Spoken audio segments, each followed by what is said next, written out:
The world is saved.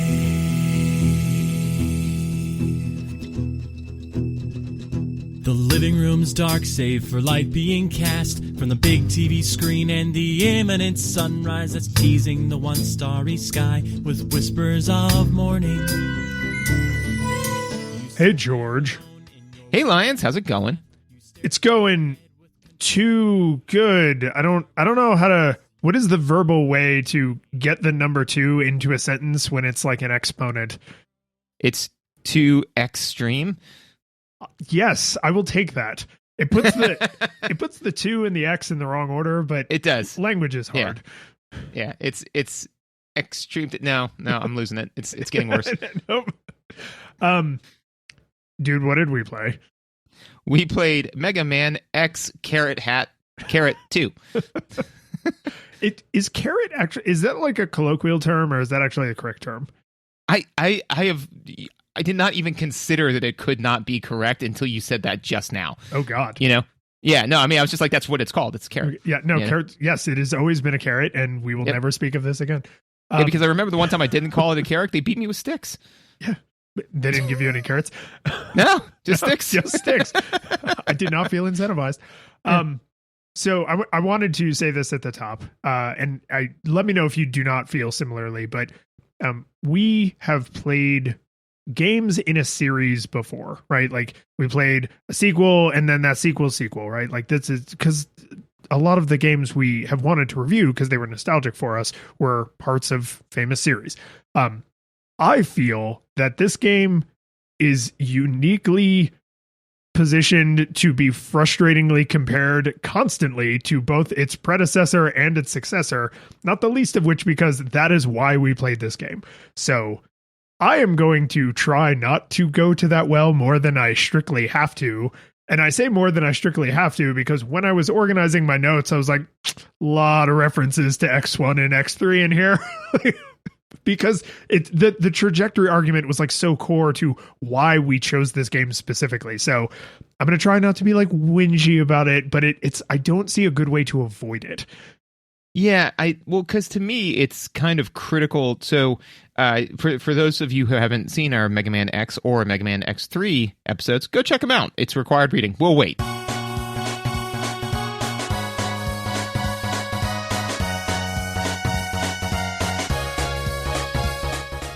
Mega Man X is a beautiful classic, 100% held up, and Mega Man X3 is the hottest of garbage. I mean, just a true, like super fun site dumpster fire, So what I really wanted to know is this one, like The Dark Knight, or is this one Too Fast, Too Furious, And I've never seen the Fast and Furious franchise, so I don't know if it's a good one or a bad one. But anyways, is this? There are like was 10 of them now. Yeah, but like, is it Mega Man X, and then, which is great, and then X2 reached precipitous heights, and then X3 was its fall from grace, like Icarus, or was X2 like it's a linear progression? Was there like Mega Man X, which is amazing, X2, which was worse, and then X3, which was horrifying? Yeah. Or is this God a forbid 10, it was 10-5-0 situation or like an 8-10-0 situation? Yeah. Or God forbid that like it's Mega Man X is great, Mega Man X2 is the worst one, and then they got better with X3, which technically was possible, Yeah, and I hate to admit it, but until you just said that out loud, it did not occur to me that was possible because we were so profoundly disappointed in X3 that I kind of went in assuming either this is as good as X or it's a little worse than X, but not it's worse than X3. So I do think it's worth mentioning that you should go listen to those episodes because maybe we hated Mega Man X and thought Mega Man X3 was great. You don't know based on the conversation we just had.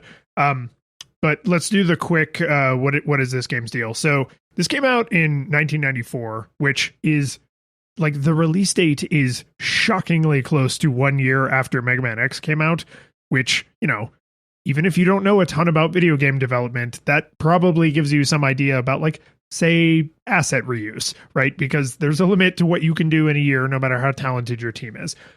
Still on the Super Nintendo, because 1, 2, and 3, Super Nintendo, 4, 5, and 6 were on the PS1, I think. But I mean, it's exactly what you would expect from a Mega Man game. If you have somehow never heard of a Mega Man game, it's a 2D platformer where you jump and shoot. You jump and shoot all 8 Maverick robots, because they're not robot masters in this one, right? They are Mavericks. Yep. And so you jump and shoot them so that you can go jump and shoot their leaders. And I guess you're trying to save the world for Reploids. But I think at this point in history, like, aren't all the humans gone? Like, isn't humanity like dead or mostly dead? No, I feel like there were still. I mean, the X series, the narrative, it's one of those that very quickly became Kojima-esque in my mind. Yeah, spirals out of control. Yeah, because like Mega Man X, it was, there's Sigma, and Sigma's evil, and he's trying to destroy the world or take over the world, right? Doing big, was it BBEG stuff, right? Big bad evil guy stuff. Yeah. Right. and you got to stop him. I'm like, I can get that. And then I remember at one point, I think it was the Death Battle dudes did a thing where they had to describe all the different ones, and so they just gave a quick history of Mega Man X. I was like, I didn't know any of this, especially considering the fact that Sigma was originally a good guy and X was evil, but then when he brought X back to life, they switched bodies. So Mega Man X that we know as X is actually Sigma in X's body, but since it's always been that way, that is just Mega Man X. I've never heard any of the things you're saying, but like, yeah, I know that the lore in this universe spirals out of control. So like, yeah, probably. Right. You looked visibly more tired. You suffered a level of exhaustion as I was going through that. I could see it hit you. Yeah. No, I can feel the blood pooling into the bags under my eyes. So what was your nostalgia experience for X2? Because we both played a lot of X. I think you played X3 quite a bit more than I did, but what was it for this one? I did. I have never played this game before. So this was one where was a first timer. It was a first timer, yeah. Because I owned Mega Man X, and I played that game into the ground, melted the cartridge, forwards and backwards. Loved that game. Still love that game. Still will go back and play it. We've done it for nostalgia goggles. There's no reason for me to go back and play that game now. And I still go back, and once in a while I'm like, I could go for some Mega Man X, So I say all that to say, played the mess out of that. I played Mega Man X3 a handful of times, but I think it was a friend of mine that had it, And again, for X3, the big thing was it's like, you can play a Zero. And I was like, shut up. I'm in. Like, let's do it, And it wasn't until we went back and played it, and I was like, what is this? This is terrible. And no amount of Zero could save this, and Zero can save anything. And then, so... I like the idea that, like, Zero saves the world, but he didn't save you. Like, yeah, he saved the world, but he could not save that game. And so I kind of at that point, once we played X3, I was like, I got as a scientist, I need to know this midpoint. I have to. Like, it can't be unknown. And so that's where I was at with it. What about you? So I actually thought that's where I was at with it, where I was like, maybe I didn't play this one. Because I mean, the engine, as we'll talk about, is like, it's the same engine, right? So if you're just looking at screenshots, like when we're getting ready to pick out a game, I was like, yeah, and then like slap it in my NES machine, and I was like, oh, I definitely played this one. It's just it like kind of got mushed together with like Mega Man X memories vaguely, because 1, 2, and 3 are all, if they're not literally the same engine, they're really close, right? So it's, if you just kind of shut your eyes and like picture the Blue Bomber, or even most of his upgrade armor kind of follows like a predictable pattern, right? So I did play this game. I think I even played this game a fair amount, because some of the music I was like, oh yeah, like I recognize this piece of music. So I was like, okay, this is good, because now I'm confident that I have prior experience, and I'm not comparing one of them on, I've never touched it, right? Because I try as much as I can to not walk that line. I know I didn't play this one nearly as much as I played X, like not even, I mean, in 2 orders of magnitude, like way off. Absolutely.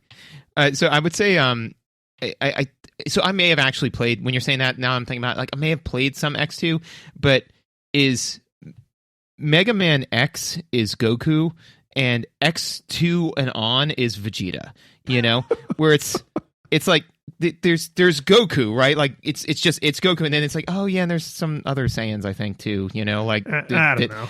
But I just, with all of the other Mega Mans, comparing to the Mega Man X's, I just feel like Saul saying, like, next time Mega Man X3, listen to your friends and wait for Goku. Harsh. Not unfair for X3 though.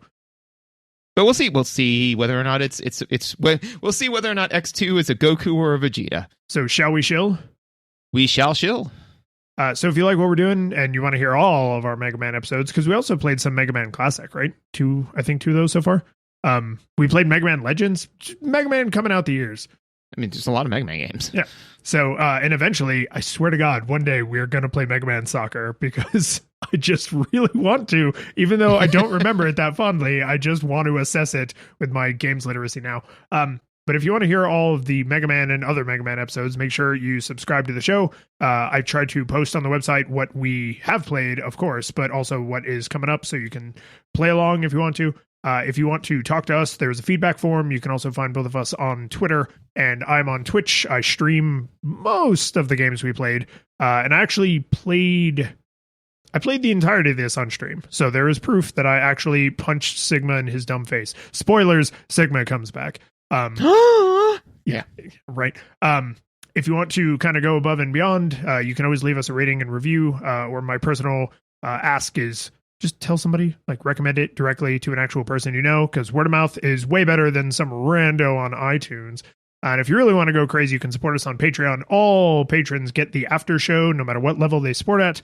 But if you support at one of the higher tiers, you can get your name shouted out at the beginning of each episode, like our 8-Bit Classics, Jacob, wielder of the S Slicer, Yarno, wielder of the S Chain, Kevin, shooter of the S Wheel.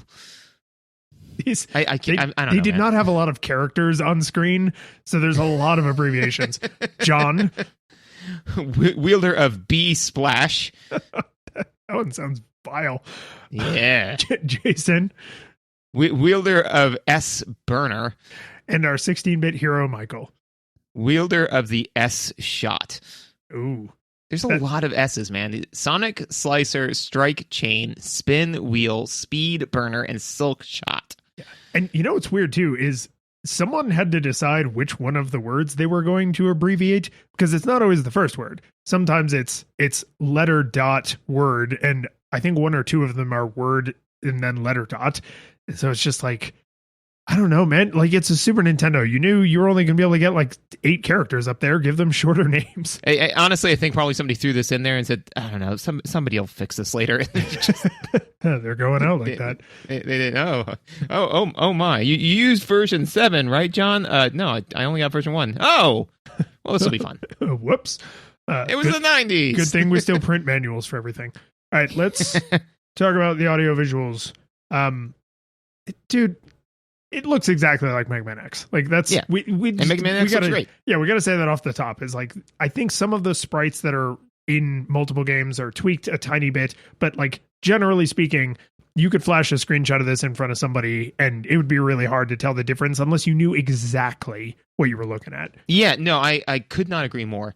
The game, it's gorgeous. Mega Man X was gorgeous, and again, games of this era, I think of from the SNES, they have something going for them, because this is before the uncanny valley of low poly 3D, right? Where basically they knew how to make sprites now, so they and Capcom knows how to make sprites, and so they just again, this game side by side with Mega Man X2, X3, they all look exactly the same, which I think is interesting because the visual style is so one-to-one. I think that actually then emphasizes some of the differences, So if you're comparing, Mega Man X to Mega Man Legends, you're going to say, oh, well, I mean, there's mechanics, there's this, there's all kinds of crazy differences. But for this one, you're like, well, what are the differences between X and X2? You're like, well, actually, they do this thing, which I think is really interesting. And it's like, well, it's not that big of a difference. No, but everything else is the same. So, it draws your attention to it, Well, and something that is, I think, maybe a first for games that we've reviewed, or at least I can't think of another example, is this is a thing that aged into wine from rotten grapes. Because I guarantee you, I would put money that when this game came out, that people said, oh, well, it looks just like Mega Man X, right? Because when you went from classic Mega Man to Mega Man X, that was Nintendo to Super Nintendo. It was a massive leap, and Capcom has incredible artists. And so the design of the characters, the design of the Mavericks, the design of the levels and everything is just absolutely more than the Super Nintendo could handle in some instances, right? Like Mega Man X has some crazy slowdown because they're trying to do like so much all at once, particularly in Armor Armadillo's stage. But in this one, they kind of ended up with essentially the same engine with maybe slightly tweaked graphics. And I guarantee you that at the time people were like, right? But now, who cares? Like, now it's just like, does the game look good or not? Even though it's an older game, I'm not judging it based on I have been anxiously waiting this sequel, right? And I think what is particularly weird about that to me is I just can't imagine another time that has happened, like in the course of us reviewing games.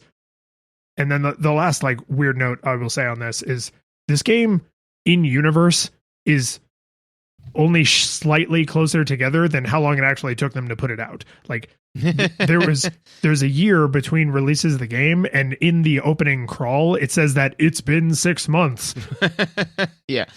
I think that, so with all that being said, one of the things that I don't, and I'm bringing this up for discussion because I think I may be looking at it through nostalgia goggles, right?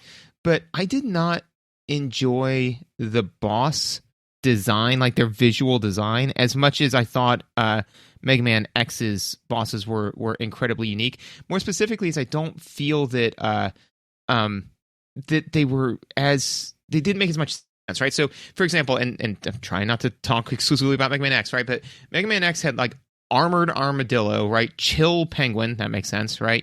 Launch Octopus, right? Sting Chameleon, Storm Eagle, right? All of those kind of make sense, right?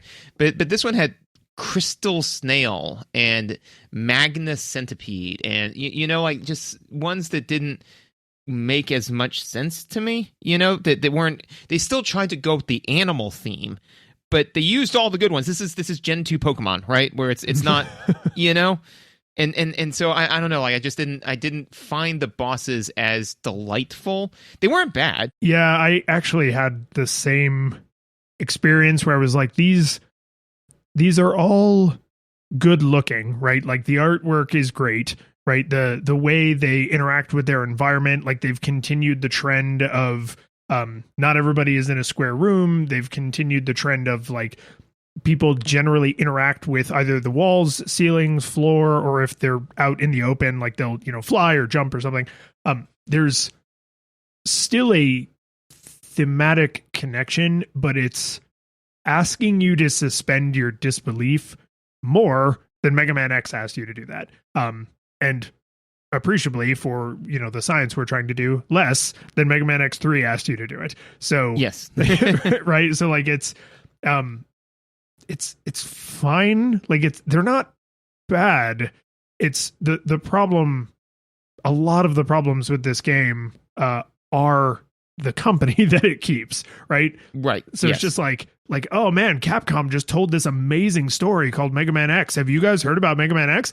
And then Capcom came back a year later and was like, oh, Capcom just told a pretty good story called Mega Man X2. And it had like a cucumber and an ostrich man. I don't know. Yeah. But it was good. It was pretty good with the snail person. And and I mean, classic Mega Man had the same kind of problem because they had, everybody was something man, right? So eventually they kind of started to run out of words that were easily applicable to a robot master. Ran out of men's. They did essentially run out of men's, right? So And that's why I assume the X series, like that was a gift to the designers, right? Is to say, hey, they're going to be animal themed now. So like you can stop thinking of noun man or verb man, right? So like they were always going to run into the same problem, right? Because there's only so many animals.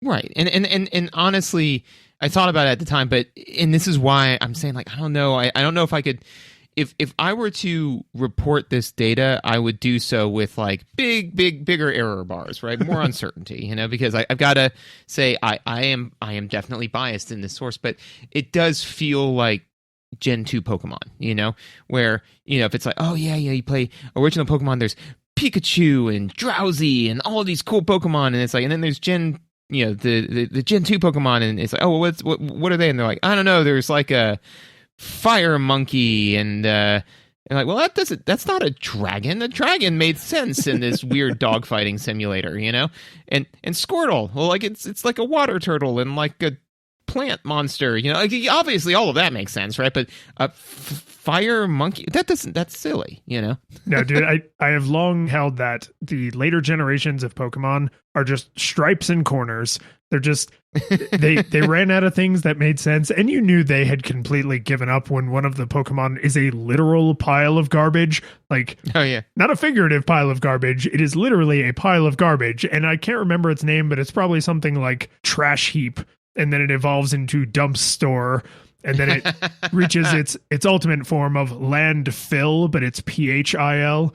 I don't know. This is an incredibly difficult problem. I will say, you actually were not that far off. Yes. What are they? I don't know if it has an intermediate form, but it looks like its first form is Trubbish, and its final form is Garbodor. Sorry, Garb odor. Oh, yeah. All right. So yeah. Anyway, this is all a long-winded way of saying, like, having to come up with 8 Mavericks every single Mega Man X game was always going to be an incredible challenge, especially because even though the Mavericks are appreciably different from the Robot Masters, they weren't going to try and just recycle those things because people would call them out on that, right? And they would get dinged for that in reviews. The fact that they all still have really delightful, polished, slick-looking artwork, and they all move differently, and they all behave in ways that feel like they kind of fit, right? Like the snail, like, goes into his shell, right? Flame Stag, or whatever his name is, like, does these kind of big, like, powerful leaps, like he's like jumping off his hind legs. So it's like there's still a lot of really great character design in here, but you can feel that trend line forming. Yep. Yeah, exactly. And then the last thing I'll say purely on the visual note is I felt that, and do you have anything else for visuals? Because this is kind of a good flow in the gameplay. I do want to talk about the audio a little bit, but it's not super deep. Yeah. Well, why don't you talk about audio, and then I'll do my last visual note. The music is still excellent. And yes, I was actually... I did something that came as close to research as I think I would be comfortable admitting into a microphone, which is I listened to the entire Mega Man X2 soundtrack, and then I went back and listened to the entire Mega Man X soundtrack, and then I went back and listened to the entire Mega Man X2 soundtrack again in because the whole soundtrack's only like 45 minutes. So I did this like in an afternoon, and I was like, okay, here is what I'm willing to say confidently. As compositions, these are equally good. The compositions in Mega Man X2 are equally good, and they are equally well arranged to anything in Mega Man X. But I prefer Mega Man X a lot, right? It's not. That's all subjective. That's all subjective, right? I think it's literally even the same composer. I'm pretty sure like the entire Classic and X series of Mega Man games all have the same composer, which is kind of amazing. Because that's a lot of music for one person to write, but there is not a drop in quality. There's barely even a difference in kind. Like you could believe if you played the entire Mega Man X soundtrack and then the entire X2 soundtrack, you could believe that someone played one side of a record and then flipped it over and played the other side of a record, because that's kind of what's happening, right? Right. This is thematically a continuation. This is programmatically a continuation. This is for the business. This was a direct continuation. It's narratively a direct continuation. And because they had the same composer, it literally feels like music from the same universe, because it is, right? So like I very, very much prefer the music from X over X2. But if someone said, "Oh yeah, I really like the music in X2 more," I would just be like, "Totally get it." Like, not my opinion, but I have no reason to like fight that person over their opinion. Yeah. Well, and also too, I think that there's something to be said about, I am glad that this was not Legend of Zelda 2, where they said, because a lot of times people are like, oh, well, this is just the same as last game, but they're just repolished and all this sort of stuff. Like this, you know what it is? This nowadays, this would be a DLC, Oh yeah, like there's 8 new Mavericks. Exactly, right? Like 8 new Mavericks, but it's the same. Everything else is the same. So it's like, no, look, now I downloaded. It's like when you downloaded the vampire package in Skyrim. It's like, oh, look, there's a whole new quest and new cities and new people, but it's Skyrim. You're gonna play more Skyrim. So I feel that for my last note on visual is that there seems to be, in my opinion, less visual warnings or telegraphs in this one. Not so much with enemies. I particularly noticed it with pits or things that auto kill you. So there's a number of different areas where. So one of the things that Mega Man Classic and Mega Man X did really, really well is letting you kind of know. You can practice the game to get good to the point where you can just play it in your sleep, right? But you could theoretically, if you were just had a high enough games literacy, kind of one-shot it, right? Because everything tells you what it's going to do. So if you're paying close attention, and then you're like, oh, now there's other things happening, and now these two things are interacting together, so on and so forth. There were a number of times that I died where I was like, that did not visually telegraph to me well enough. And again, we have a podcast about this, right? So I'm like, if I don't feel I saw this coming, then I don't, and especially because it's pits and crushing deaths, that's a death. So, it's not like, oh, I got tagged, well, I'll do better next time. It was, oh, I just lost a life, particularly where I felt it was the most egregious was in Crystal Snails stage, where those giant crystal things come screaming at you, like the they crush you horribly.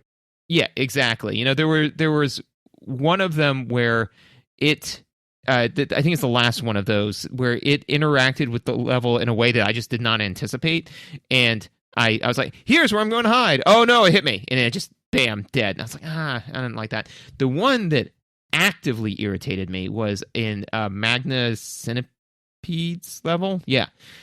Which was the one that brought me to the controller into the TV moment, right?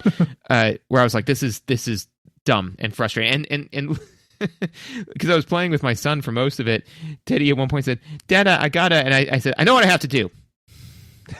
I'm sorry. Thank you for your input, Teddy. It's just like, I was like, I gotta calm down. I'm going back to like 13-year-old George. I'm getting real snippy, real hot in here. Yeah, but there were so many of those little blocks that crush you to death in that stage. Each one got me the first time because there's one where there's the first one that happens and there's the second one. Then on the third one, the block literally comes out from the side of the screen, which it had never done before, and I didn't have my X-Buster charged because this is one that you could blow up, right? And so it just came at me. I was like, oh, okay. And then I just got crushed to death. So after getting through that slog, I then, there's then the next area where stuff's falling from the ceiling and trying to hit you. And I didn't really figure out how to manage that well. And then you fight immediately after that a boss that seems to have almost infinite hit points, right? And then after all of that, you get to finally fight Magna whatever, and then you have to learn all of his patterns and his telegraphs, and I was like, this is too much, man.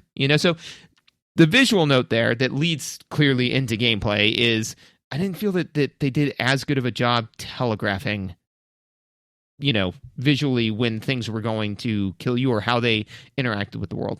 Well, and I think this kind of ties with one of the notes I had, which is all of the levels feel shorter but harder, right? Mm-hmm. Like there's just a lot of things that are spikes, right? It's they may not be spikes, but they function like spikes. Or you might say things that are pits, right? Here's a thing that when I touch it, or think about it, or talk to another person about it the next day, Mega Man will die, right? And that is fine, I guess, but I don't think of Mega Man games as having a lot of things that are one-hit kills, right? Because like classic Mega Man had lots of pits, right? Mostly the thing that killed you instantly was pits, and then in like the back half of classic Mega Man, there were fewer pits, but there were a lot more spikes. And spikes are different than pits because you could put spikes on the wall and you could put spikes on the ceiling, right? So you can have all of these things that function like pits did in Mega Man 1 and Mega Man 2, but actually they're all over the goddamn place. And then in Mega Man X, they have the same kind of thing, but now in X2, they're just adding in not just one kind of block that drops from the ceiling. There's multiple kind of drops. There's blocks that just appear out of nowhere. There's, things that slide in from the side of the screen. There's things that pop up from the bottom, and all of these things have the same one-hit kill function, which is like if you did like a ROM hack and you sprite swapped everything that can one-hit kill you with spikes, you'd just be like, wow. It's a lot of things. Yeah. It's like a Super Meat Boy level. Like everything is made of spikes. Yeah. And that's why do I even have hit points? Yes, exactly. It seems like they did make this change consciously, right? Because all of these things are thematic, like they're thematic spikes. What kind of one-hit kill thing will exist in this boss's level? Well, there's these magnetic blocks that are flying around, and so he's going to have those version of the spikes, and there's crushing death. And then Crystal Snail has like the giant crystal things that break free and slide down and instantly crush you to death. But I don't think that they made the change completely haphazardly, because they do have what I'm pretty confident are much smaller levels. So like each level is more compact and far more deadly. And personally, I don't care for that, because you have health. And now getting the armor upgrade, getting the E-tanks or the sub-tanks, E-tanks as Mega Man Classic, getting the sub-tanks, getting the extra heart containers, like sort of doesn't matter when the world is made of spikes.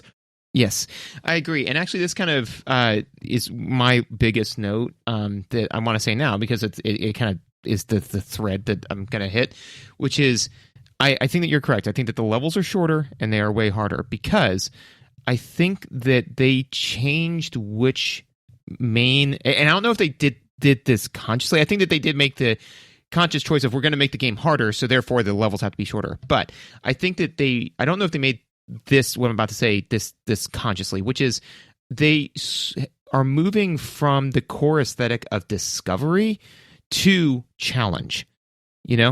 That's it, and that's what they're doing, right? So before it was discovery, game as uncharted territory. Mega Man X is about exploring these worlds, right?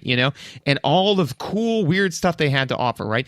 This game is about, hey, there's not much world to explore. Each of the worlds, they're different, but really what we're looking at is, can you beat this obstacle course, right? And so when we're trying to draw in the through line, X3 is almost all challenge, no exploration, right? And Mega Man X was mostly, in my opinion, mostly exploration. The game wasn't like incredibly difficult, but you got to see, oh man, there's this new enemy, and how's this one moving? Oh, I can jump up the walls, and so that shift is what I think is happening here. Well, the way this manifested for me, because I'm with you 100%, and the way I'm sort of picturing it in my head is like, if you have a long skinny rectangle, right, and you're imagining like this is the map, right? I've drawn it out on graph paper, and there aren't really a ton of branching paths. The levels in Mega Man X3 take a similar amount of space and squish it way down. So now there's a ton of branching paths, and most of them lead to the same damn place. So it's like you can get from point A to point B in 2 or 3 different ways, but like why? Right? It's not like oh, one of them avoids a mini boss, or oh, one of them has the extra pickup. It's like, no, the mini boss is still required, and the extra pickup is still like hidden behind a destructible obstacle, right? Like there's a lot of needless meandering in Mega Man X3 that I remember being very frustrated by, because I was like, the world just feels vacant, because it's like I can still only see a single screen at a time. But until I have charted out, oh, all roads lead to Rome, then everything just feels endless until you realize it's not endless, it's pointless. In Mega Man X, I feel there's like a really nihilistic line of just like life, right? It's not endless, just pointless.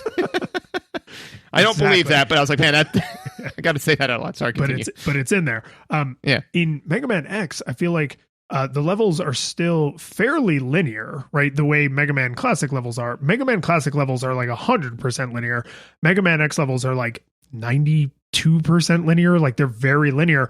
But the way they make the exploration feel like you care about it is because going one screen up instead of going directly to the right is how you get the armor, or it's how you get a sub tank, or it's how you get the heart container. So because in Mega Man Classic, like Mega Man is always Mega Man, like you start with the full health, right?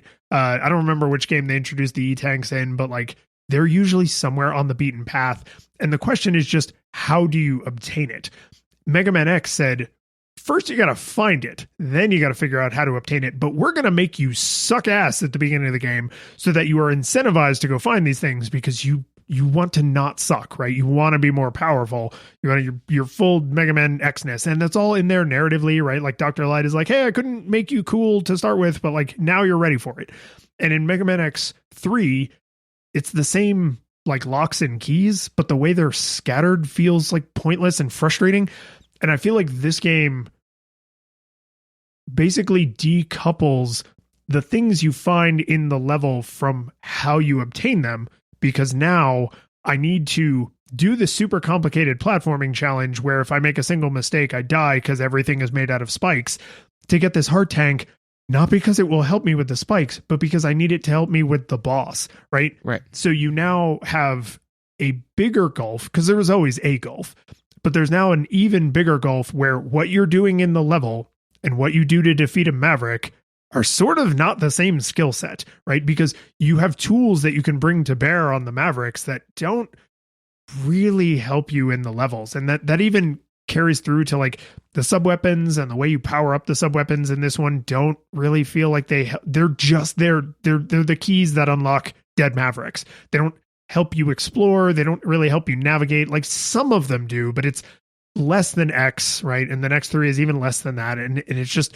it creates this weird divide that I didn't really like. It's not so bad here that it ruins the game, but again, you can see the trend starting. You can see the direction. That's so agreed completely. Like that's the thing, is that you can see where it's you know what it is. It's like Ocarina of Time, where you can see some of the choices that they made there, where you're like they then leaned into this later, you know, like this wasn't game breaking here. It was fine. One of my notes that and when I realized this, that's when it clicked for me, is that getting the power-ups in Mega Man X was about exploration. And again, it's been years since we've reviewed it now, and I'm episode 7.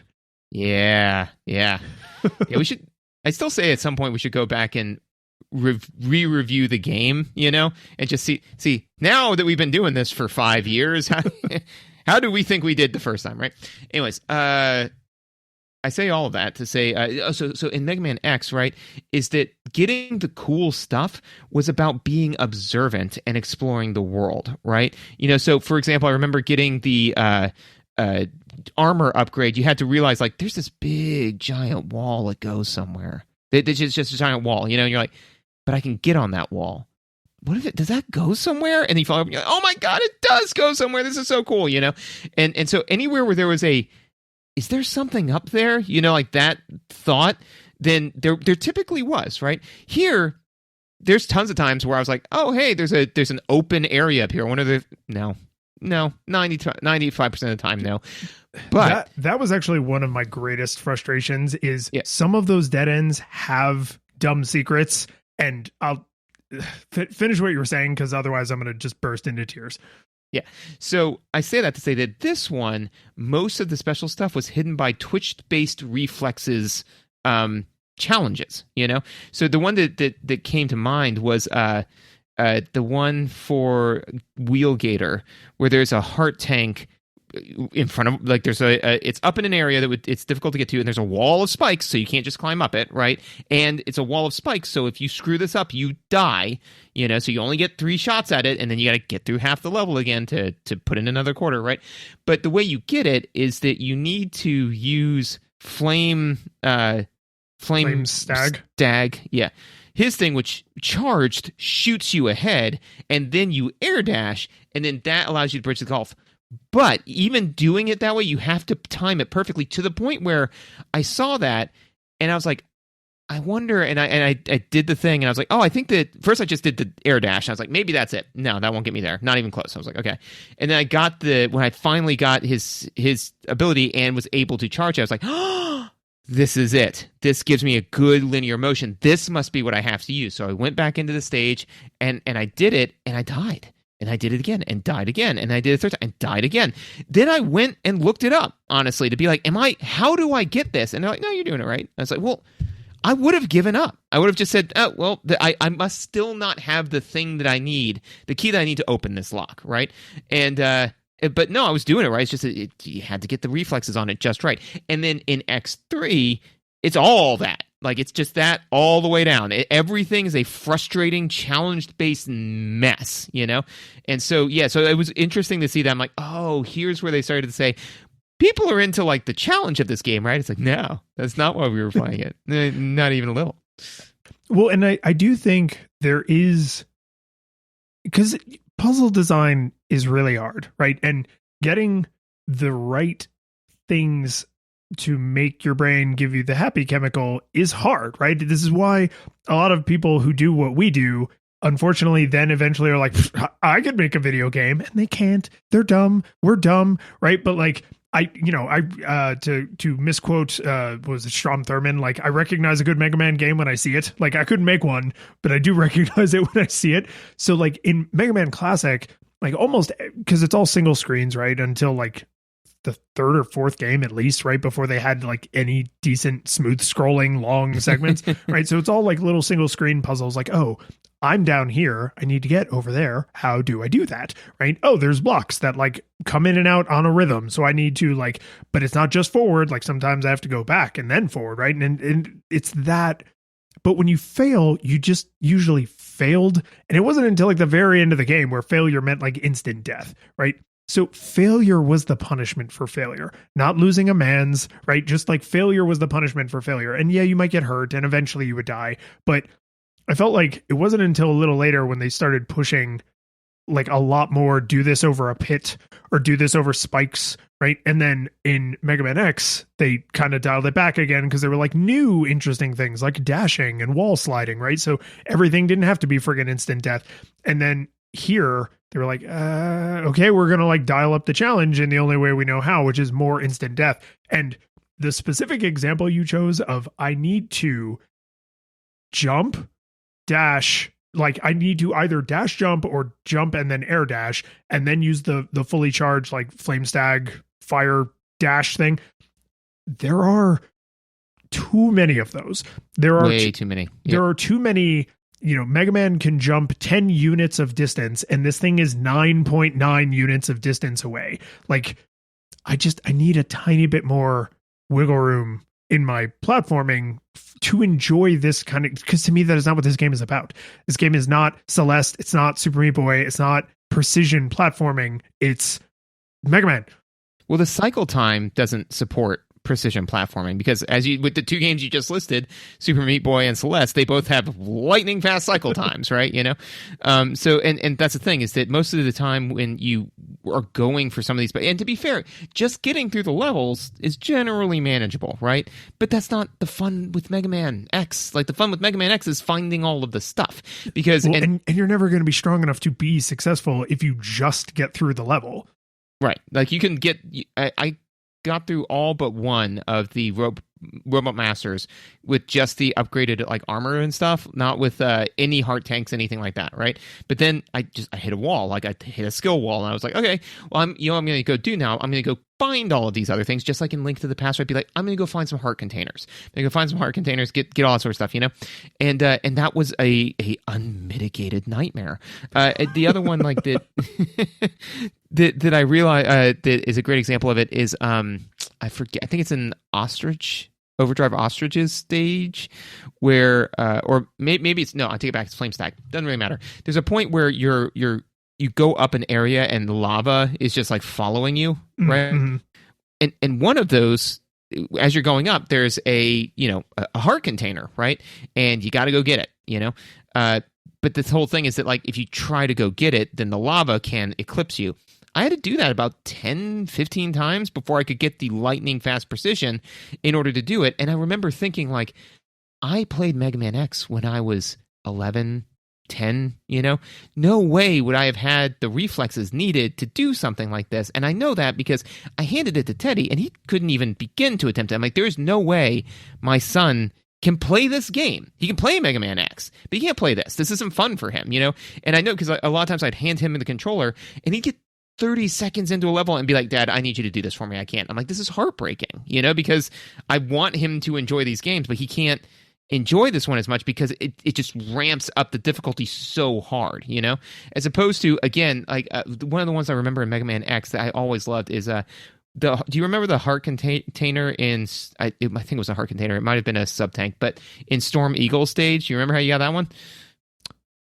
Is that the one you have to flame blast through the tank? Man. Yeah. And you know what? That's a good fucking puzzle design. And you know how I know it? Is because you knew what I was talking about, right? The puzzle itself is memorable, right? Yeah. Because you feel, because what the thing about a puzzle is the aha moment, it's where you put the pieces together and you only have yourself to blame.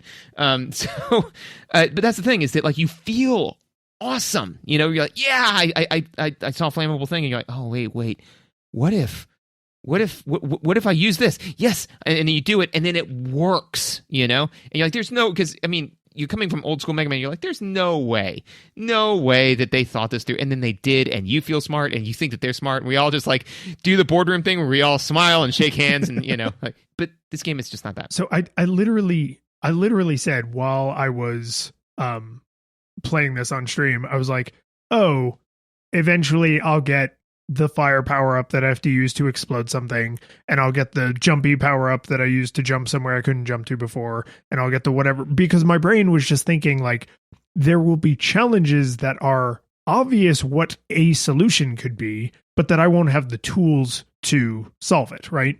And so it's like, if you walk into a room and you see like a boulder sitting, and there's like two old-fashioned scales, and there's like a bunch of bricks piled on one end of the scale, it's like, oh, I need to put the boulder on and then move some bricks around and get it to like balance out, and then the clock hands will spin around, and then you'll get a gem that you use to open the door to go into the police station, right? Like, it's you should be able to look at it and at least imagine a solution, right? Even if it's like, oh, actually it turns out you get a pickaxe that lets you chop the boulder into pieces, and then you can make the boulder weight match the brick weight, right? And it's like, I didn't know that because I didn't know there was a pickaxe before. But then the puzzle should be unattemptable or virtually like immediate feedback, right? Like, oh, you try to move the boulder, but it's way too heavy. And then the character says something like, maybe if I had a sledgehammer, I could break it into pieces.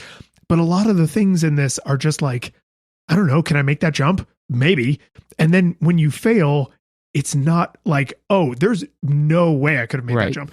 There is one spot, I think it's to get a heart tank in Snail McSnails stage, where you have to make an insane jump, where you have to like stack multiple things together. Like, you have to get the armor suit and like use the hover and then jump and then air dash and then use the like claw grip subweapon to like grip onto the wall. So it's like, but that's like 3 screens worth of scrolling. When you go down into that pit and you see that there is obviously something to the left, but it's several entire screen widths away, it's like, what tools do I need to get over there? Mega Man can see it because he's looking down that hallway, but I'm looking at him from the side. So I don't even know when to come back here and attempt this, because I don't know what I'm attempting to do, right? So like, you see something that has flammable written on the side of it, and your brain goes, didn't I just get a weapon that starts fires?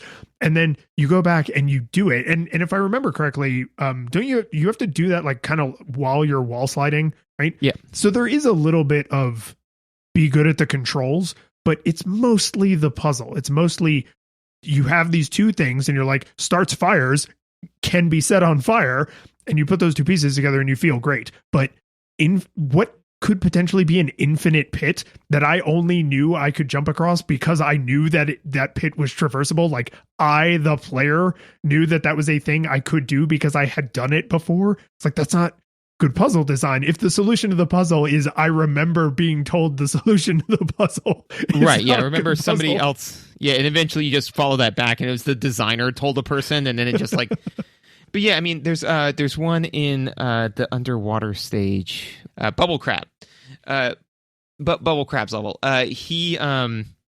So his heart container, I looked at that because after the whatever Wheelgator one, I was like, I'm not spending time doing this because again, I don't. To your point, right? Is that the feedback is actually. You are more likely to get feedback that you have not found the proper solution, right? To use your analogy, is it would be like, oh, okay, how do I move this boulder? And it's like, oh, I've got a pickaxe. But you can only use the pickaxe on the boulder if you hit it, if you click on the boulder at the exact right spot, right? So you click on the boulder 3 or 4 times, you're like, I guess I can't use this here. And then you spend hours looking for another way to solve the puzzle. And it's like, no, you just got to click like right here. And I would be furious, right? So in that one, as I said, like, okay, I can see kind of where it is. And I tried it 3 or 4 times to get up there. And I was like, I can't do this. And more importantly is I've seen what Twitch reflexes they're expecting me to have, and I don't care to have them. So what I did, and this leads to the next thing, which is nice, and I don't know if this was like intentional, but just like with all Mega Mans, there's a password system. And so I absolutely used the cheat code, went online and said, give me all the stuff. All of it. And that's never great when you're not using the cheat code of, hey, give me a super jump that no one could ever have, like in Mario, right? I want to be able to jump for miles just to see what that's like. Or I want to always be Fireflower Mario, or I want to always be Sledgehammer Mario because, oh my God, that's so cool, right? You know, when it's, give me the thing that makes it so I don't have to play your game. Give me that power up, right? Well, you know? And to be fair, because it is a number-based password system, the method for saving your progress and the method for cheating are the same. They're the same thing, right? It's like if someone said, oh, hey, go, use the internet to look up how to solve this math equation. And you're like, but I could also just type the equation into the internet and the internet will return the answer. And it's like, no. I want you to learn how to do the math. And it's like, I like the way my thing sounded. I was actually taking a test recently where one of the questions because like it was I wanted to learn and understand the material, but one of the questions was, what is the name of this particular thing? And I'm like, why are you even asking? It doesn't matter. Here's the concept. I understand the concept. I'm not a child.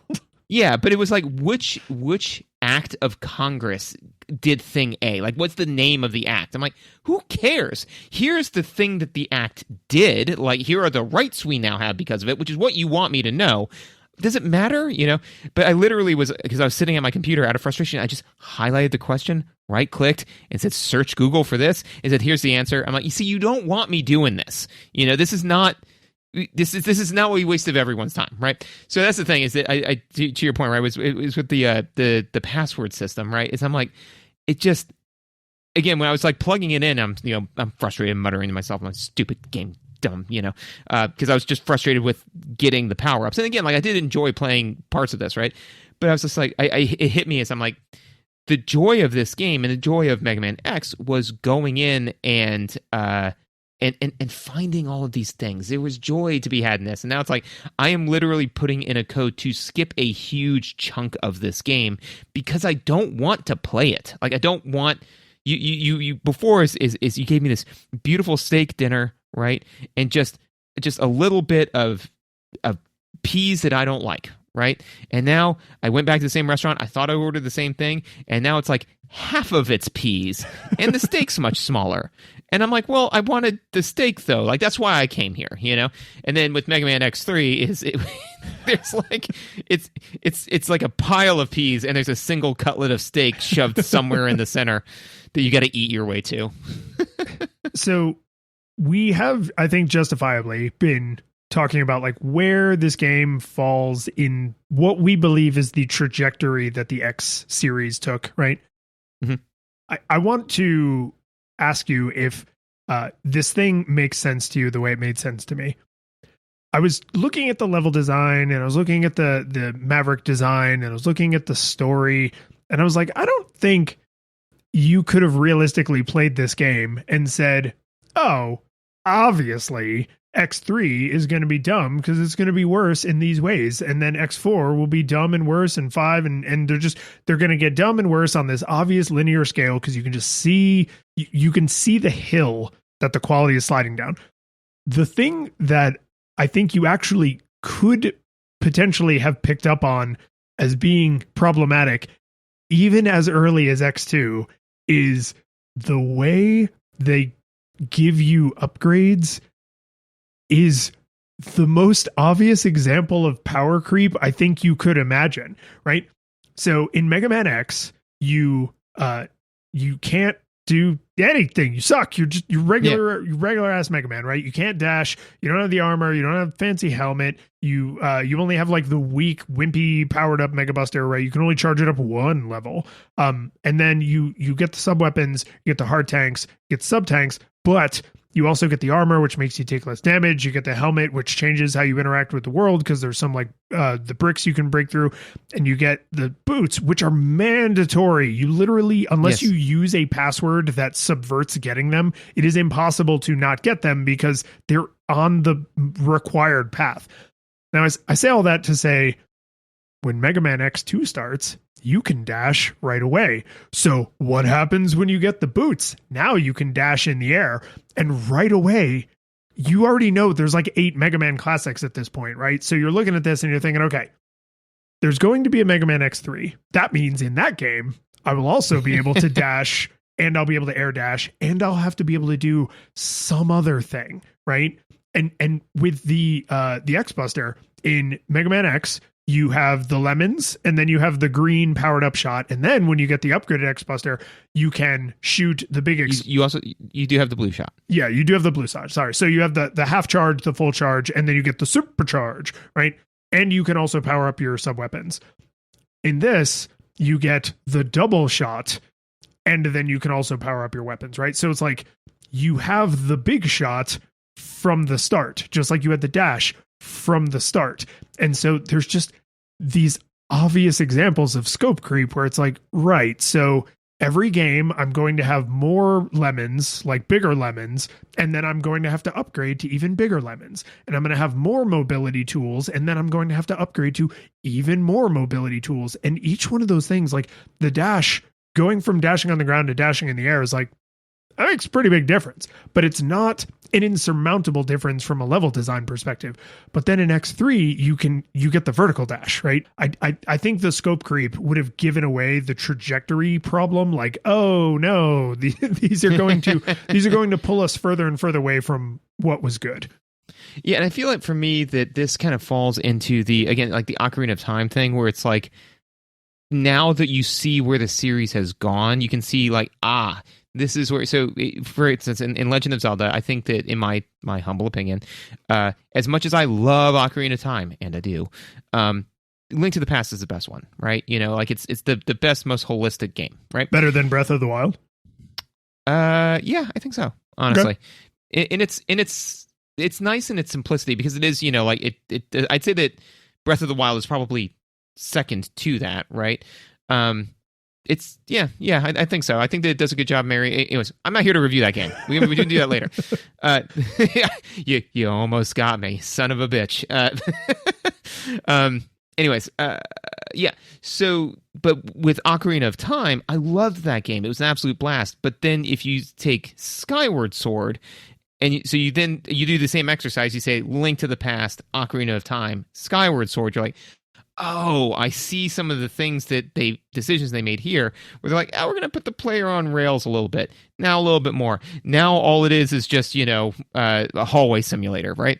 The same thing here, whereas I don't think that playing X2 directly after Mega Man, what I probably would have thought is, man, X2 is harder than Mega Man X, and that would have been my main takeaway. And I probably would have gone back and played more of Mega Man X, because that's not why I wanted to play this series for the super hard difficulty.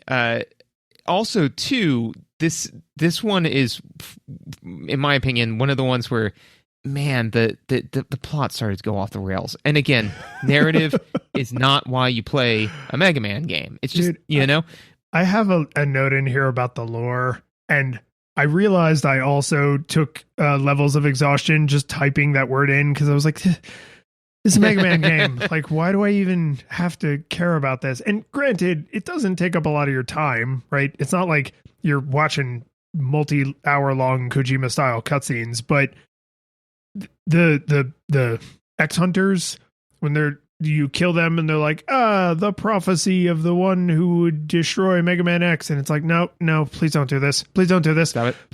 Please don't bring mysticism into don't give the robots robot Jesus to pray to. Like, I don't want this. And maybe, it's great, and the later Mega Man X games have just the most compelling story ever, but I bet they don't. Well, and also you're not there for the narrative. I'm not playing Mario for the brilliant psychological thriller and interplay between Mario and Bowser, right? Bowser's bad. He's doing bad things. Mario's good. He does good things, like strip people of their free will and enter into their body and make them do things, Yeah. Right? That's what heroes do? Like a hero, yes. Why did you punch me? I was surrendering. I saw my opportunity and took it, because that's what heroes do. But yeah, so again, that narrative isn't why I'm at this shop, right? So yeah, when it was just like, it's been 6 months since the last thing, I was like, oh, okay, cool. And then maybe I missed it because I did start hammering through it, but I'm like, where's Zero, man? Where's my dude? He's dead. Yeah, he's dead because he died. Yeah, so he died in, because I couldn't remember, because he died in the first one. He dies saving you from Vile. Right, and then you got his Buster, right? But I was like, man, if you're gonna spend a whole lot of time on lore, like, bring Zero back. And they kind of do with like his body part pieces, but that doesn't really, I don't know. Like I said, like, to me, just having the 3 mini boss people talking back and forth, and I was like, I don't need to do, just put me into a stage, let me fight this. And then if you want to do a thing, then you could be like, oh, there's this new big bad, but then it was Sigma the whole time. It'd be like, whoa, but whatever. They do, you get a tiny reward, but it's not, it sort of expects you to play the game more than once. So if you don't get the Zero parts, then when you go to fight Sigma, there's an extra boss, and it's Evil Zero. And if you do get the Zero parts, then when you go to fight Sigma, Evil Zero is still there, but Real Zero comes in and kills him, and you don't have to fight that boss.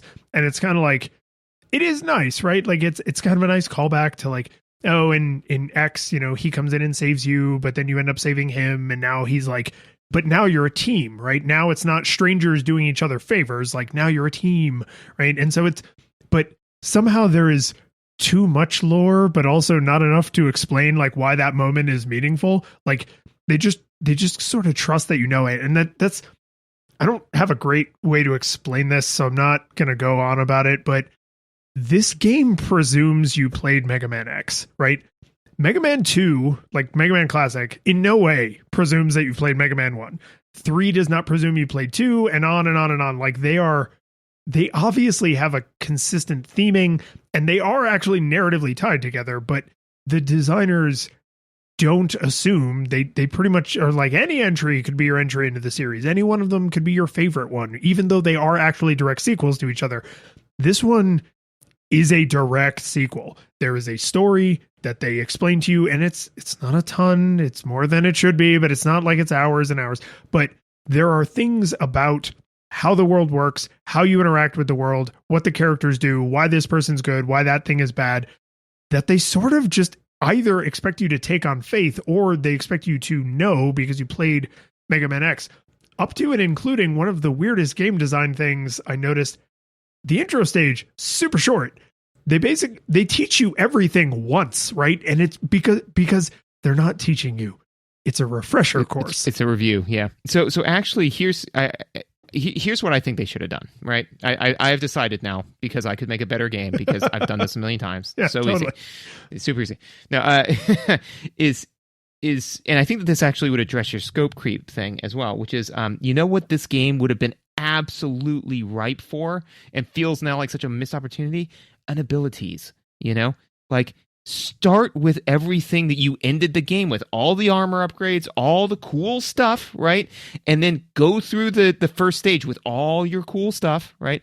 And then if you want me to care about the big bad, then let me go up against the big bad and have him take all of my toys away. Because then screw that guy forever.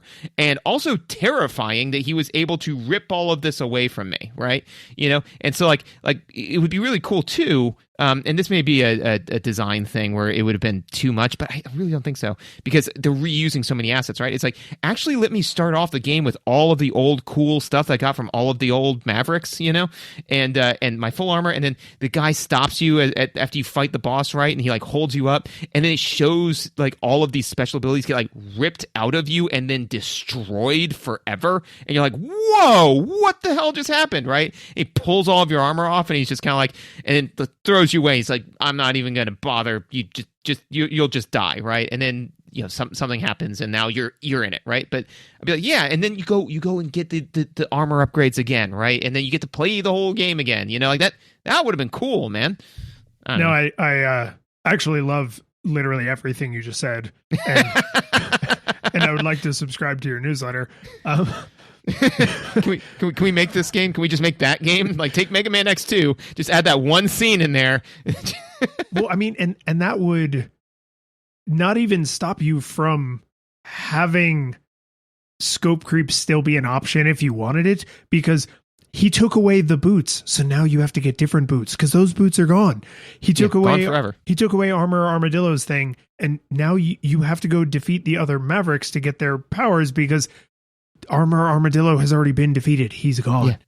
Yeah, you took his power source and you used it for yourself, and now that power source has been taken from you and destroyed. Yeah. This would be a way to make you feel like the game was a direct continuation for the character, whereas really this feels like a direct continuation for the player. We expect you, the player, played Mega Man X and were good enough to beat it, and that's why you're here, because this one's going to be harder and in some ways make less, like, feel a little bit less cohesive. So hopefully you're along for the whole ride, because if this is your entry into the series, it is a far less welcoming entry into the series than Mega Man X was. So that's like, I mean, it is a sequel, and it never occurred to me before we started this experiment, like, oh, these games are sequels in like the literal sense. Like, if you started with the two towers, you would be like, who are these people? What is happening? Why do those two old men hate each other so much?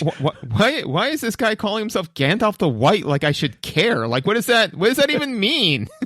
Yes. Right. So it's like, Mega Man Classic, to the best of my recollection, does not have this problem, right?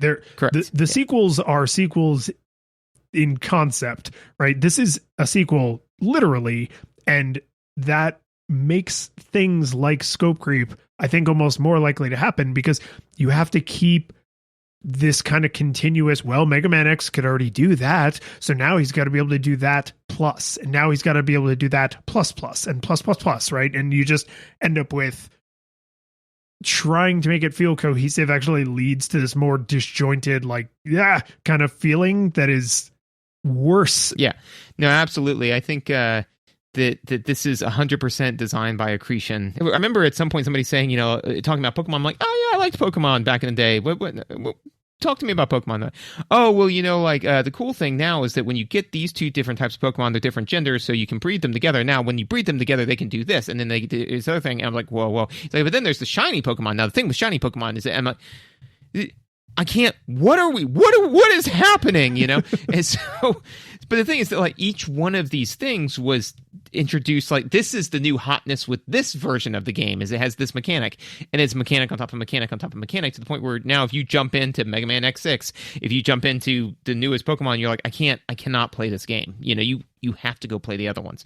And the same thing with this one is they're like, why would you start with Mega Man X2? It's like, I don't know, man. It was the game that I had, you know, like it released this time, and it would be, and I think that you can do that, right? Where you have to, like Mass Effect, right? But even Mass Effect's a great example, right? You're supposed to play Mass Effect 1, Mass Effect 2, Mass Effect 3. You know what I did? I started with Mass Effect 2. I have never played Mass Effect 1. I played 2 and 3, right? The game was cohesive enough that I was able to pick it up. And to be fair, I knew I was coming in watching the sequel, right? So I was like, this is going to take a little bit more legwork on my end to understand what's going on. I was like, oh, Shepard. They're like, Shepard, thank God you're alive again. I'm like, apparently I died in the last one. Cool, man. It's like, this corporation brought you back to life, and now you've got to go do this because of this big bad thing. Remember them? And they did enough refreshing for me that I'm like, I think I know what's going on. I got the Cliff Notes, you know.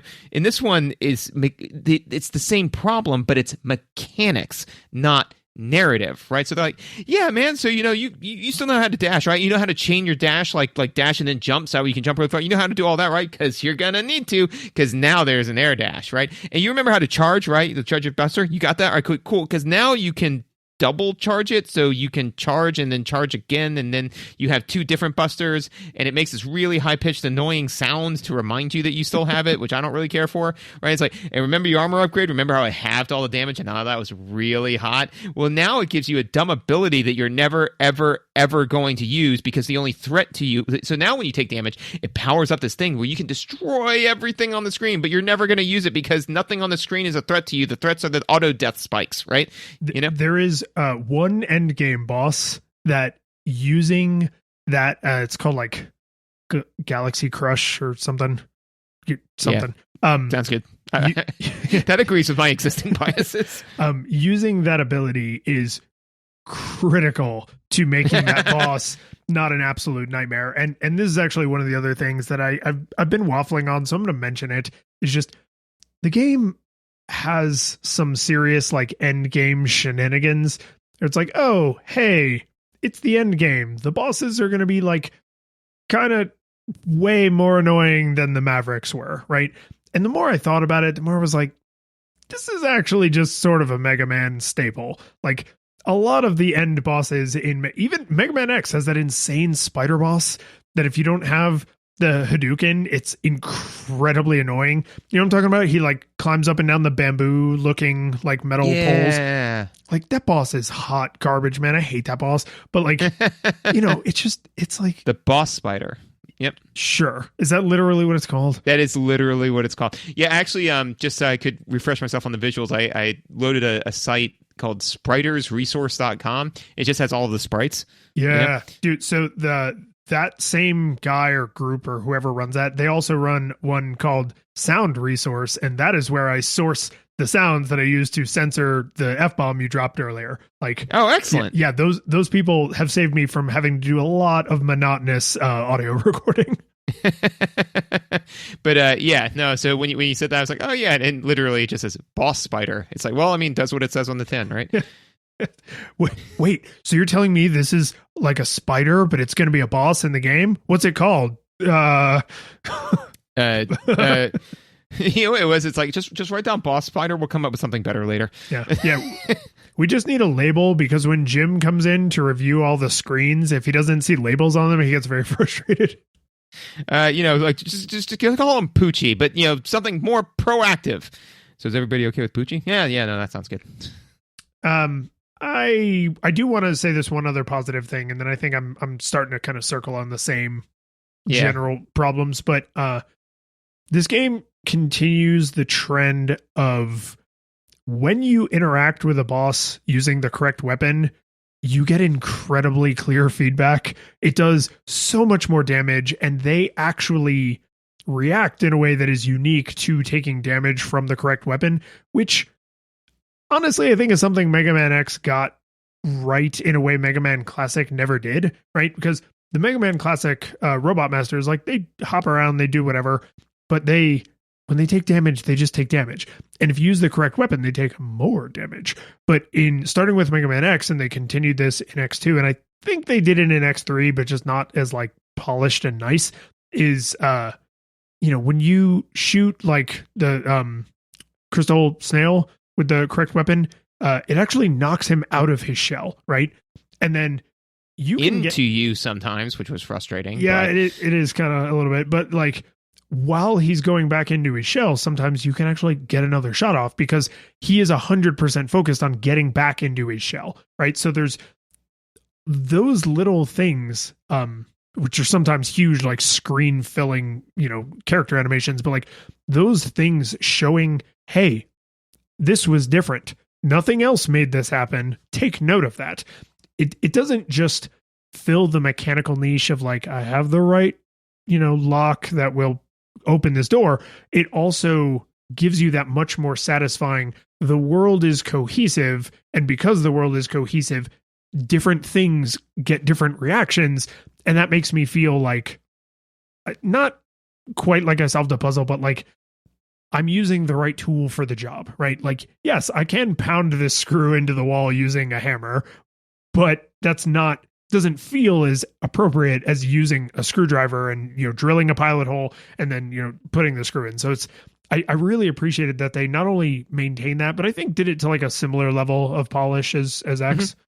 Yeah, I would agree with co-sign all of that. Yeah, I would agree with all that. I think that it's really nice and cool to see that. I feel like, and I may be wrong, but I feel that in the original one, I think that they did it a little bit more in this one, because I remember in the original one in Mega Man X, when you used Boomer Kuwanger's thing on Flame Mammoth, his trunk falls off. Yeah. which was really cool. I remember though the other ones, they did take more damage, but I don't think that they had like a limb falls off or they change color or something like that. It would stagger them harder, I think. But that's the thing, is they don't just take damage; they also get knocked out of their pattern, or if they're a climbing maverick, it'll knock them down from the thing they're climbing on. So there's usually some sort of significant change. I feel like the one with Flame Mammoth is actually mostly cosmetic and doesn't actually change the way he behaves that much, but it's like still just feels awesome, so it's fine. Well, and that's the thing, is that I think that for this one they did more of that, which is fine. But to me, that type of stuff is more like the lightsaber effect, where it's like you want to hit that thing where lightsabers are cool because so the thing with Flame Mammoth, I remember that because, oh my God, I used a special weapon and it did this wild thing.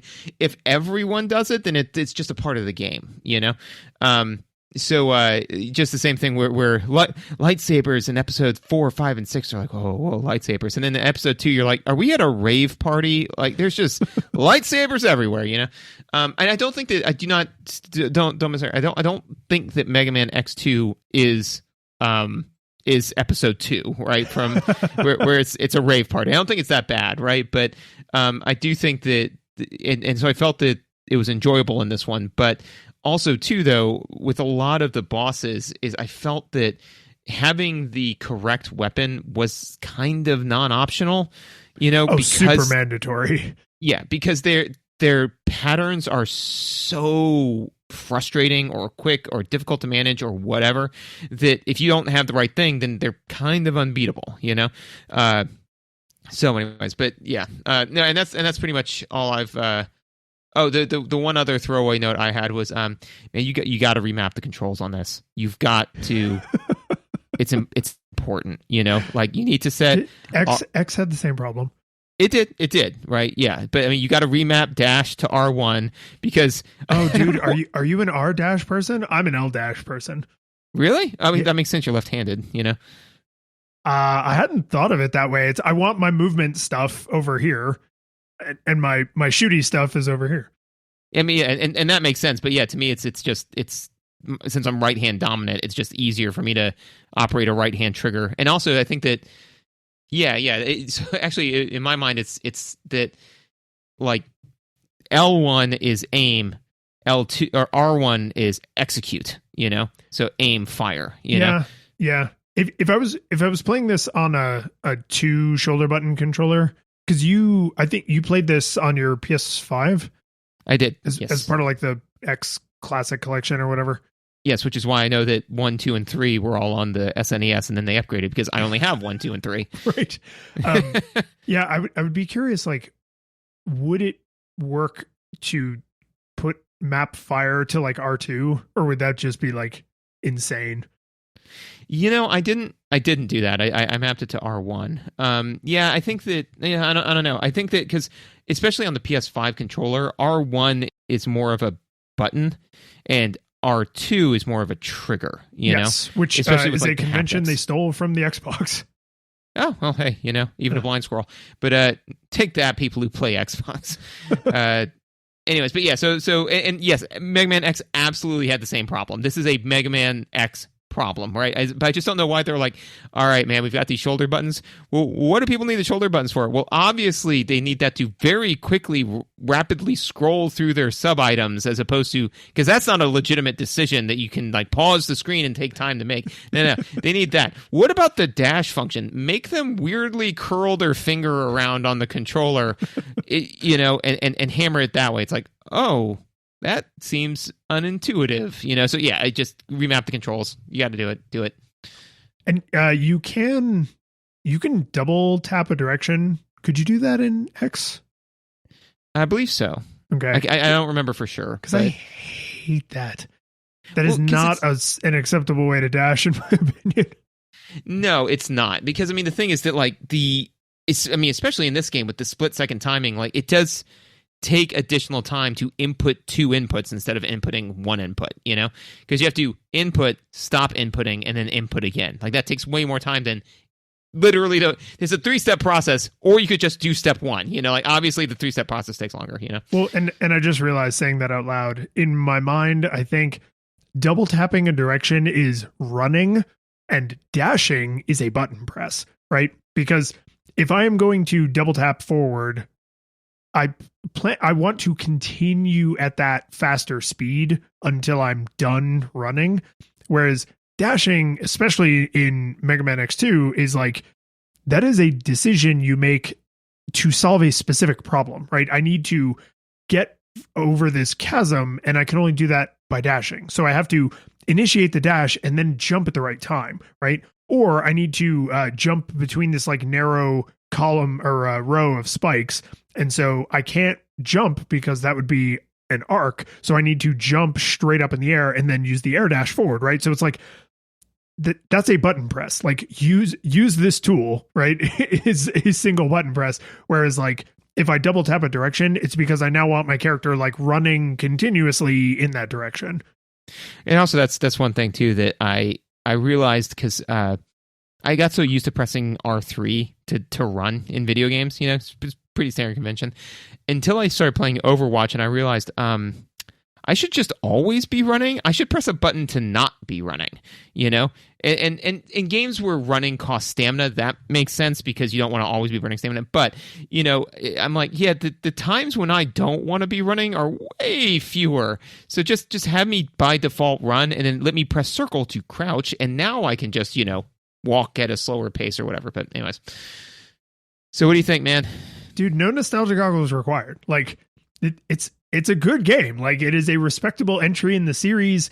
The scope creep problems that are coming are not here yet. The crushing difficulty that some of the later games, where it's just like everything is made out of spikes, everything is a one-hit kill, it's not here yet. The sprawling level design that feels like kind of pointless, that is antithetical to good exploration, and like the satisfying of like, oh, I looked around this corner and I found a thing, but I looked around that corner and I didn't find a thing. So I'm going to always check around corners because I might find another thing. Like that's still done to us. Like the slot machine pays out often enough that it still feels compelling to do. The only thing that makes this game sad to have played is it confirmed our fear that it's like Mega Man X is the best Mega Man X. X2 is great, but not as good. X3 is worse in ways that you can see that trend forming. And I guarantee you, if we went and played 4, 5, and 6, they probably have their own set of problems because by then the technology was different. So they were able to ruin it in different ways. But I bet you would start to see that continued quality trend line go down. So is this game good and worth playing? Yes, absolutely. Is it incredibly bittersweet to play it knowing it's not only worse than Mega Man X, but it's the last good one? If somebody told me they even preferred it, I'd be like, oh, I don't know. Like, I don't like the way they kind of spike the difficulty in these annoying ways. But I could at least entertain it. To me, I'm going to go nostalgia monocle. And here's why. So it's really right on the fence of no nostalgia goggles or nostalgia monocle, right? Like if somebody said to me like this game either needs to go into the playable bin or the trash it forever bin, and your vote's the deciding vote, I'd be like, no, hang on to it, man. It's worth a play, right? But that being said, is that the reason why I kind of I'm leaning onto nostalgia monocle is one, because that makes the line graph even more perfect, because it's no nostalgia goggles, nostalgia monocle, and full nostalgia goggles, and I just can't leave that alone, right? No, so that's legit. If we're all being honest, that's probably the real reason. But I'm going to see if I can come up with some better words to make it not sound that way. Is that I think that the problem is that almost certainly if you're playing this game, you probably have played Mega Man X, and you can't help but to compare the two, right? You know, so you would pick this up and be like, oh yeah, you know, and also too is if you played Mega Man X2 as a kid, right?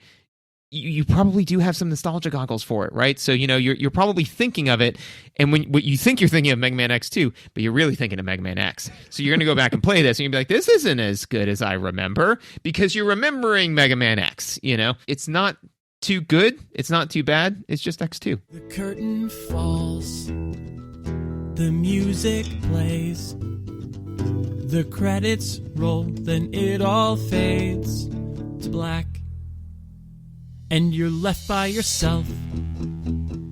The fanfare is gone, there's no player 2 there by your side to share victories won. But as you slowly progress down the hall to your bed, a few great events leak back into your head from the time that you spent traversing the land, battling evil, fighting the darkness, just sword in hand. Your memories creep in with the edge of a smile. You realize again what you lost for a while.